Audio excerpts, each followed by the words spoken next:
ఒంటరిగా దిగులు బరువు మోయబోకునేస్తం, మౌనం చూపిస్తుందా సమస్యలకు మార్గం. కష్టం వస్తేనే గద గుండె బలం తెలిసేది, దుఃఖానికి తల వంచితే తెలివికింక విలువేది. మంచైనా చెడ్డైనా పంచుకోను నేలేనా, ఆ మాత్రం ఆత్మీయతకైన పనికిరానా. ఎవ్వరితో ఏ మాత్రం పంచుకోను వీలులేని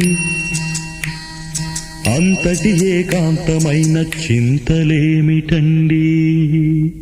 చెప్పాలని ఉంది గొంతు విప్పాలని ఉంది, చెప్పాలని ఉంది గొంతు విప్పాలని ఉంది, చెప్పాలని ఉంది గొంతు విప్పాలని ఉంది, చెప్పాలని ఉంది గొంతు విప్పాలని ఉంది.